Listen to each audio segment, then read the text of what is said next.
जिसकी ज़रूरत होगी वो हम आपको सिखा दे रहे हैं, तो आप डायरेक्टली यूज़ कर पाएंगे। तो हम आपको एक कॉन्सेप्ट बताने जा रहे हैं, इस कॉन्सेप्ट को आप ध्यान रखिएगा, ठीक है। अब जो हम केस देखने वाले हैं वो कुछ केस इस तरीके का रहेगा कि एक इंक्लाइंड प्लेन है, सपोज़ कर लीजिए वो किसी एंगल पर है, फिर एक ब्लॉक रखा होगा, ठीक है, इस तरीके का एक ब्लॉक रखा होगा जिसका मास m होगा। तो अब इसमें हमें क्या सीखना है ज़रा उसको देखिएगा, जो हम बताएंगे उसको आप डायरेक्टली ध्यान दीजिएगा, ठीक है।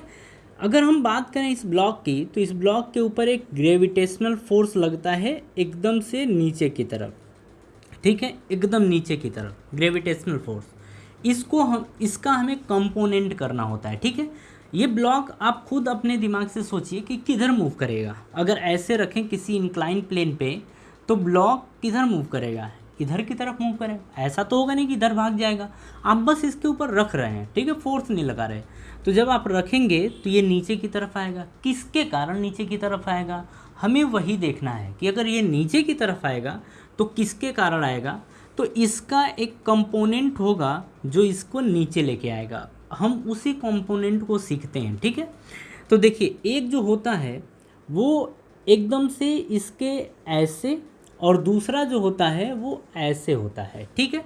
मतलब जिधर की तरफ ब्लॉक जा रहा होता है एक कंपोनेंट उधर होता है और एक कंपोनेंट होता है इसके अपोजिट, ठीक है। जो दोनों कंपोनेंट होते हैं एक दूसरे से 90 डिग्री के एंगल पर होते हैं, ठीक है।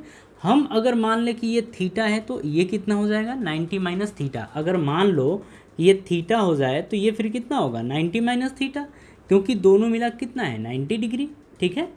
चलिए अब इन कंपोनेंट्स को अपन सीखते हैं, ठीक है। ये कंपोनेंट और ये कंपोनेंट, ये वर्टिकल कंपोनेंट बोला जाता है, ये हॉरिजॉन्टल कंपोनेंट बोला जाता है। इसी के ये भी आपको पता है कि ऐसे होता है सरफेस से जस्ट परपेंडिकुलर ऊपर की तरफ, ये नॉर्मल बोला जाता है, ठीक है। हमें जो ये कंपोनेंट है ना, इसी कंपोनेंट को सीखना है। आप ज़रा ध्यान से समझिएगा, ठीक है। ये आप बताइए 90 डिग्री होगा कि नहीं होगा, होगा। अगर ये 90 डिग्री होगा तो इसको थोड़ा सा खिसकाइए, तो ये जो होगा, अरे इसको ना आप ये मान लीजिए, इसको आप ये मान लीजिए, ठीक है। तो अगर ये 90 हो गया तो ये फिर कितना होगा 90 माइनस थीटा होगा, 90 माइनस थीटा होगा।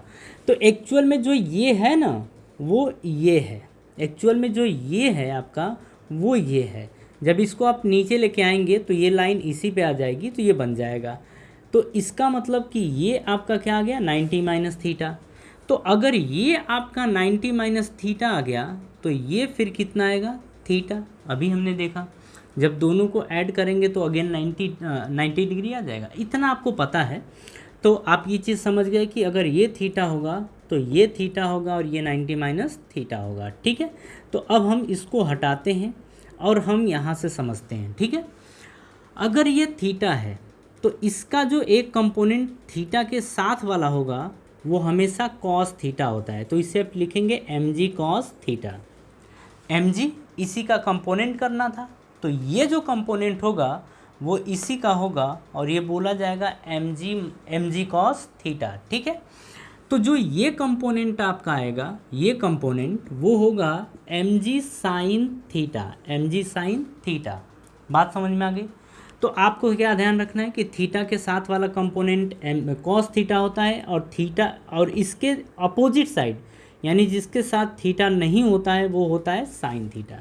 ज़रा इसको यहाँ पे समझिए, तो जैसे ये है और ये है, ठीक है।